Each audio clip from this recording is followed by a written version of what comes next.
It was one of those golden Saturday afternoons when everything felt effortlessly perfect. Sunlight dancing through the trees, laughter rolling through the yard, and the familiar smell of grilled meat wrapping the air in warmth. I remember thinking how lucky I was. Eric was by my side, charming as ever, holding court at the head of the table like he always did. Family, food, laughter. The kind of scene you take for granted because you believe it'll always feel that way. Then Mark spoke. Just one sentence. One careless, harmless little question that cracked my world in half. "Hey, Eric, does that woman still work with you? The one who always tags along on your trips?" At first, I didn't react. I was still smiling, passing the salad, pretending I hadn't heard him. But inside, my chest tightened. Trips? Always? Those words sank in like cold water spreading through warm skin. Eric froze mid-bite. "Which one?" he asked, his tone too quick, too rehearsed. Mark just laughed, oblivious. "Oh, come on, you know who. The brunette, always posting those business trip selfies." And just like that, the laughter around the table died. The sound of the grill faded. Even the wind seemed to pause. I looked up slowly, my fork still suspended, and met Eric's eyes. He smiled. But I could see the panic flicker beneath it. I forced a smile, the kind you wear when everyone's watching and you're trying to remember how to breathe. "I didn't know you traveled with someone regularly, Eric," I said, keeping my voice soft, almost amused, the kind of tone that hides the tremor underneath. He laughed, too quickly, and waved it off. "It's not like that. She's from marketing. We just happen to be on the same team." His words slipped out smoothly, like they'd been practiced. But before I could respond, Mark, bless his clueless honesty, added, "Oh, sorry. I thought she was like your travel partner or something." You two were inseparable last conference. I'll never forget the way Eric's jaw tightened, the muscle pulsing just below his ear. He didn't look at me. Not once.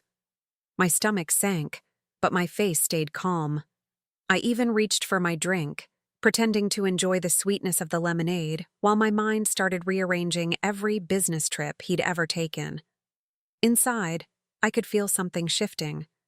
A quiet, dangerous kind of clarity. The kind that doesn't explode. It simmers.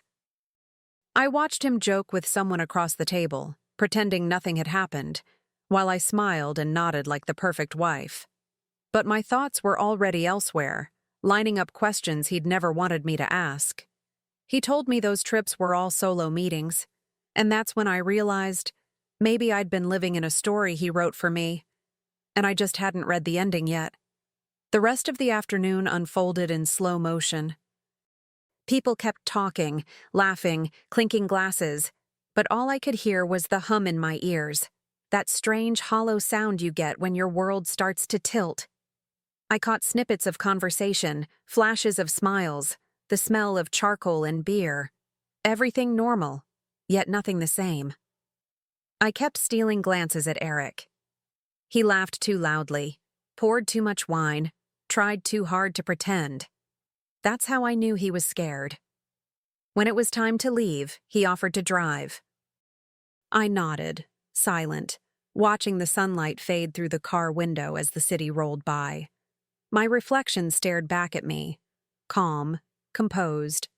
But behind the eyes, something sharp was forming.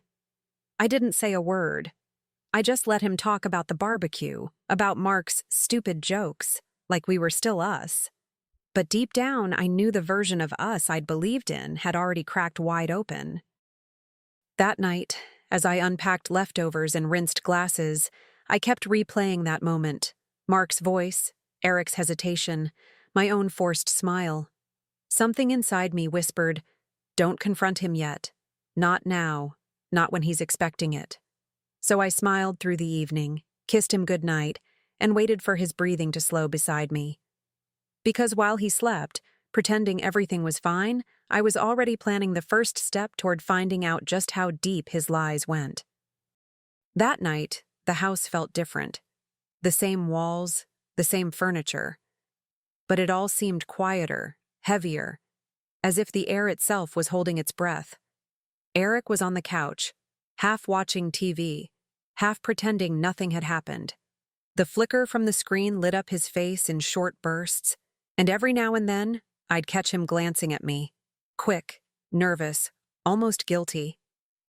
I sat at the dining table, tracing the rim of my glass with my finger, thinking about how betrayal doesn't always arrive with a confession. Sometimes, it just seeps in through silence. Finally, I asked, "You never mentioned you travel with anyone from your team." My voice was calm, too calm, the kind that always makes men nervous. He sighed, not looking away from the screen. "It's not a big deal, Laura. Don't make something out of nothing." That phrase, "don't make something out of nothing," I'd heard it before. It's the anthem of every man who's already guilty. I leaned back, studying him. "Mark said she's always with you. Always." He turned to me then, eyes sharp. "Because she's good at her job. What do you want me to say?" The anger in his tone didn't scare me. It confirmed everything. When a man gets defensive over an innocent question, the truth usually isn't far behind. I smiled faintly and nodded. "You're right," I said softly. "I probably overreacted." And just like that, his shoulders relaxed. But mine didn't. When Eric went to bed that night, I stayed downstairs, pretending to tidy up the kitchen. The house was silent except for the faint hum of the refrigerator and the ticking of the old clock above the pantry. Every sound felt louder, every second stretched thin. I stared at his empty wine glass on the counter and wondered how many times that same glass had been raised somewhere else, in some hotel lounge, with someone who wasn't me. The thought made my chest tighten, but I didn't cry. I'd done enough of that in past lives. This time I wanted truth, not tears. When I finally went upstairs, he was already asleep, one arm draped over my side of the bed as if to fill the space between us. I lay down carefully, staring into the dark, feeling the distance that no touch could bridge. Then I turned toward the nightstand, where his work laptop sat open, the screen dimly glowing. He was logged in, no password prompt, no hesitation from the universe. My heart thudded in my chest, but my hands didn't shake. I clicked. The folder was right there. Conference presentations. I opened it. Inside were photos, dozens of them. Eric and a woman with dark hair and red lipstick, laughing in hotel lobbies, raising glasses at candlelit dinners. Her name appeared in a few captions. Samantha. My stomach dropped. Not because I was surprised, but because I wasn't. He didn't even bother hiding it. That realization hurt more than the betrayal itself. I stared at those photos until the screen dimmed and my reflection looked back at me. Pale, steady, unrecognizable. There was a time I would have woken him, screamed, demanded an explanation. But that version of me was gone. Betrayal changes something deep inside you. It rewires your sense of patience. I closed the laptop softly, not out of mercy, but strategy. I wasn't going to expose him tonight. I wanted him comfortable, unaware. The best lies are caught when the liar feels safe. As I watched him sleep, I thought about all the times he'd told me those trips were just meetings. The memory of his voice, confident, casual, loving, made my stomach twist. How easily he'd lied, how effortlessly I'd believed him. I reached for my phone on the nightstand and typed her name into social media. There she was, Samantha Reynolds, Marketing Department, Boston. Her profile was filled with filtered hotel bars, captioned sunsets, and one too many work hard, play harder posts. I put the phone down and lay there, wide awake, the ceiling a blur above me. The sound of his breathing filled the room, steady and oblivious. That's when I made a silent promise to myself. I wouldn't cry over him, not even once. Instead, I'd collect the truth, piece by piece, click by click, until I had enough to make him feel what I was feeling now: powerless, cornered, seen. The next morning, Eric left early for a client call. I watched his car disappear down the street, coffee cooling in my hand, and felt a strange calm settle over me. I wasn't angry anymore. Anger was loud, reckless. What I felt was quieter, colder, and far more dangerous. I spent the morning at the kitchen table, laptop open, scrolling through LinkedIn, Facebook, company newsletters. Anything that had her name attached, Samantha Reynolds. Every post was a breadcrumb, and I was ready to follow the trail. That's when the idea hit me. Subtle, harmless on the surface. I created a new LinkedIn profile using an old photo of a friend from college. Rachel Myers, business consultant. The kind of woman people trust instantly. Then I sent her a message. "Hi, Samantha. I've heard you often collaborate with Eric Brown on travel accounts. I might be joining the team soon. Would love to know what he's like to work with." My finger hovered over the send button for a second, then I clicked. It took her less than 5 minutes to reply. "Oh, Eric's wonderful. We make a great team. I travel with him all the time. He says I make those boring trips worth it." My throat tightened, but I didn't flinch. I just stared at that winking emoji, the digital equivalent of a smirk. Proof. Casual, careless, undeniable. I took screenshots of everything and emailed them to myself. Each file felt like a small weapon, waiting for the right moment. By noon, I had built an entire archive: photos, screenshots, timestamps, even flight confirmations from his email receipts. Each piece fit together like a puzzle spelling one word: betrayal. But I wasn't rushing. No calls, no confrontations, no broken dishes. I wanted precision. Revenge, I realized, isn't about fury. It's about focus. I opened Eric's calendar app. His next business trip was in 3 weeks, Chicago. Perfect. That gave me time to prepare. I sat back in my chair and thought about how strange it was.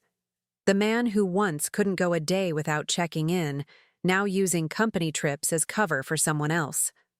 I remembered the nights I'd stayed up waiting for his texts, the excuses about late meetings, the exhausted tone he used when he'd finally call.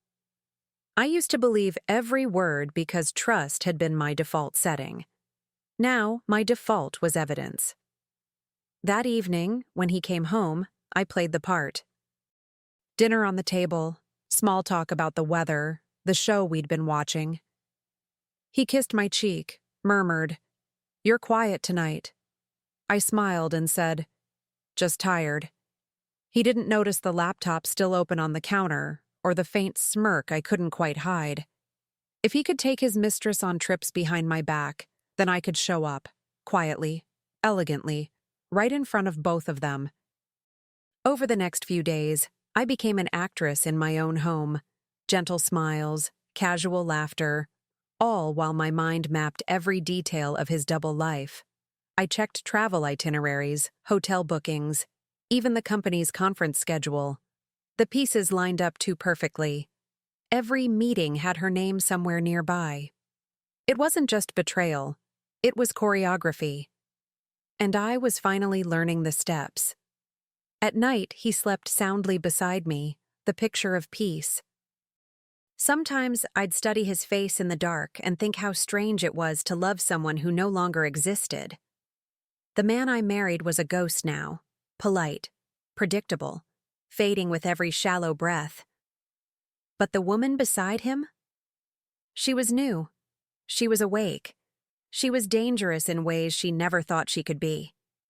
When I finally booked my own flight to Chicago, I felt nothing but clarity.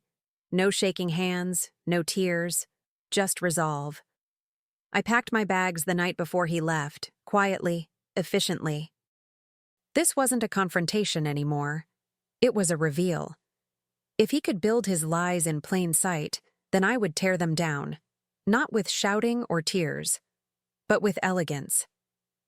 And when I was done, he'd understand that silence can be the sharpest form of revenge. The hotel smelled like perfume and power, that blend of ambition and aftershave that always clings to corporate events. I arrived early, blending into the crowd with my fitted navy dress and a calmness that could almost be mistaken for confidence. My heels clicked softly across the marble floor as I checked in, using the fake name I'd reserved weeks ago. "Ms. Myers," the receptionist said, smiling. I smiled back. If only she knew. When I entered the ballroom, the hum of conversation was almost hypnotic. Suits, champagne, polite laughter bouncing off the chandeliers.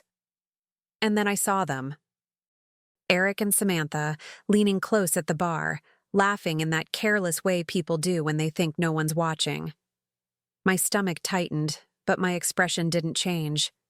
I walked toward them slowly, each step measured, like walking into a storm you've already accepted. When Eric finally noticed me, his face drained of color. "Laura?" he whispered, disbelief cracking his voice. Samantha's glass froze halfway to her lips. I gave them both a polite smile. "I see the marketing team's doing overtime." The air shifted instantly, a ripple of whispers, a few curious stares. I didn't rush. Revenge, after all, deserved an audience. Eric's eyes darted around the room, searching for a way out that didn't exist. "What are you doing here?" he hissed, trying to keep his voice low, but the panic made it tremble. I tilted my head, almost amused. "Oh, I'm just attending the conference." "Isn't that what loyal spouses do? Support their hard-working husbands?" The color drained from his face, and I almost felt sorry for him. Almost. Samantha tried to smile, but it came out crooked. "I didn't know," she began. "You didn't know I existed?" I cut in smoothly. "You're not the first." My voice was calm, but every word was deliberate, sharp, measured, impossible to ignore. Around us, conversations faded. People were pretending not to listen, failing miserably. I placed my phone on the bar counter and pressed play. The screen lit up with photos, messages, the winking emoji that had started it all. "Funny," I said, "how everyone in your department knows who travels with you, except your wife." Eric reached out, whispering, "Laura, please, not here." He tried to grab my arm, but I stepped back. "Don't," I said, my tone soft but final. "I'm not here to fight. I'm here to end it, and to let your boss know that company funds were used for something a bit more personal." His expression collapsed into something between fear and disbelief. I turned toward the bar, nodded to the bartender, and said, "Thanks for the show." The walk out of that ballroom felt like stepping through a different lifetime. Every click of my heels against the marble echoed louder than the last, like applause from some invisible audience. Behind me, I could feel the eyes, the whispers, the low hum of scandal beginning to take shape. But I didn't look back, not once. Let him stand there with his mouth dry and his world unraveling. I'd spent too long cleaning up his lies. Now he could live inside them. When I reached the lobby, I caught my reflection in one of the tall mirrors near the exit. My hands weren't shaking. My makeup was flawless. And for the first time in years, I recognized the woman looking back at me, composed, dangerous, untouchable. I stepped outside into the cool evening air, the city lights flickering like embers in the distance. The night felt lighter, freer, as if even the air had been waiting for me to finally exhale. I pulled out my phone, opened a new email, and began typing. Subject line: misuse of company funds. No threats, no drama, just facts. The same screenshots I'd once cried over were now evidence. I hit send, tucked my phone away, and walked toward the waiting cab. The driver asked, "Rough night, ma'am?" I smiled faintly and said, "Not anymore." The door closed, and with it, the last chapter of our marriage. A week later, the silence in the house felt different. Not heavy, not suffocating. Just empty. Half of my clothes were gone, drawers neatly closed, my ring resting on the dresser beside a note that simply said, "Don't call." I had moved into a small apartment near the water, the kind of place where mornings smell like salt and freedom. Meanwhile, Eric's world was collapsing. HR had opened an investigation. Samantha was on leave. And his promotion? Gone. Just like the version of me he thought would always stay. He called, of course, over and over. At first, I ignored it, letting the missed calls pile up like unanswered questions. Then one night, curiosity won. I pressed play on his voicemail. "Laura, please, let's talk." It was a mistake. She meant nothing. His voice cracked on the last word, and for a second I almost pitied him. Almost. But then I remembered those photos. His smile, the wine, the hand on her back, and the pity turned to calm detachment. I deleted the message without a second thought. It was strange how easy it felt. The woman who once clung to every apology was gone. In her place stood someone who understood that closure doesn't come from them. It comes from walking away. And as I lay in my new bed, surrounded by silence that finally belonged to me, I realized that peace can be louder than any apology. Days turned into weeks, and each morning felt a little lighter. I started rediscovering small joys, the smell of coffee brewing before sunrise, the sound of seagulls from my balcony, the way sunlight filled the room without asking for permission. For the first time in years, I didn't have to check my phone, wonder about flight schedules, or decode half-truths wrapped in charm. I was simply living, and that simplicity felt revolutionary. Eric, meanwhile, was unraveling. Friends who once admired him now avoided his calls. Rumors spread through the company like wildfire, and Samantha's name became office gossip. Whispered, pitied, and eventually forgotten. I didn't need to witness it. People made sure I heard anyway. "He looks awful," someone said, "like a man who lost everything." I'd just smile politely and change the subject. Justice, I realized, doesn't always need to be loud. Sometimes it's just the silence that follows exposure. One evening, I found one last message from him sitting in my inbox. "Please, can we meet? Just talk." I hovered over the reply button for a moment, then deleted it. There was nothing left to say. I wasn't seeking closure anymore. I was the closure. Everything he'd destroyed had become the foundation of something new. Something mine. One morning, I drove past our old house. The curtains were drawn, the garden overgrown. Strange how quickly life forgets the people who used to fill it. I didn't stop. I didn't need to. The memories no longer hurt. They just existed, like faded ink on an old page. I thought about how hard I'd tried to save that marriage, how I'd convinced myself that love could survive neglect. But love isn't a cage, it's a mirror. And when one person keeps turning away, all you end up seeing is yourself. I realized something beautiful in that moment. I hadn't lost a husband. I'd lost a liar, and in the process, I'd found myself. The woman who used to measure her worth through someone else's approval had learned to stand alone and smile while doing it. Freedom didn't come with fireworks. It came with quiet mornings and unshakable peace. As I drove away, I glanced once in the rearview mirror, not to look back, but to make sure he was exactly where he belonged, in the past. My phone buzzed once on the seat beside me, another unknown number. I didn't answer. Instead, I turned up the radio, rolled down the window, and let the wind drown out everything that used to keep me quiet. Months later, I found myself sitting on the rooftop of a restaurant overlooking the city.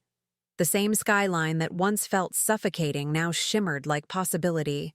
The air smelled of wine and jasmine, laughter spilling from nearby tables. I wasn't the same woman who'd once stood frozen at a barbecue, fork midair, heartbreaking behind a polite smile. This version of me had learned how to breathe again, how to exist without apology.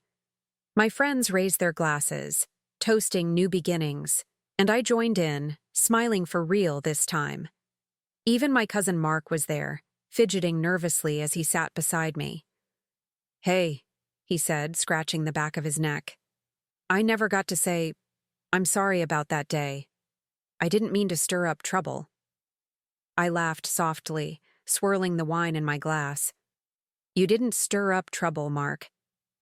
You just opened the door I'd been too afraid to walk through." His eyes softened, relief flashing across his face. As the night deepened, I leaned back in my chair, watching the city lights blur into gold. Somewhere below, life kept moving. Taxis honking, music echoing from bars, people falling in and out of love. And for once, I didn't feel like I was watching from the outside. I was part of it again. Alive, unburdened, unafraid. Later that night, I sat alone on my balcony. The city stretched beneath me like a living thing. Restless, beautiful, full of stories. My phone buzzed against the table. The name on the screen made my stomach tighten for a second. Eric. I almost let it ring out, but something in me wanted to see what ghost still lingered. The message was short. "I lost everything. Are you happy?" I stared at the words for a long moment, the glow of the screen reflecting in my wine glass. For years I would have written back, something forgiving, something soft. But not this time. I typed slowly, each word deliberate. "No, Eric, I'm not happy. I'm finally at peace." Then I hit send and set the phone face down. No dramatic sighs, no tears, no shaking hands. Just stillness. It was the kind of calm that only comes when the fire's done burning and all that's left is clarity. As the breeze brushed my hair, I thought about everything that had happened. The lies, the silence, the unraveling. It used to feel like destruction. Now it felt like rebirth. I realized that peace wasn't something you find after the storm. It's what you build from its ashes. And sitting there, wrapped in the hum of the city, I knew I'd built mine. Before leaving the balcony, I whispered something into the night. Not a goodbye, but a thank you. For the lesson, the scars, the strength that only betrayal can carve into you. I used to think he'd burned our marriage at that barbecue, back when a single careless comment cracked the illusion I was living in. But now I see it differently. He didn't destroy me that day. He revealed me. The woman I'd buried beneath compromise and patience finally came alive in the flames. I finished my wine and stood, watching the city pulse below, alive, flawed, beautiful, the same way I felt inside. The pain, the lies, the humiliation, all of it had been fuel. And in the end, I hadn't just survived the fire. I'd learned to dance in it. My heart wasn't bitter, just wiser. My trust wasn't gone, just more selective. And my silence? It had become my sharpest form of power. As I turned off the lights and walked back inside, my last thought was simple, steady, certain. He burned our marriage at that barbecue. I just made sure everyone could see the smoke.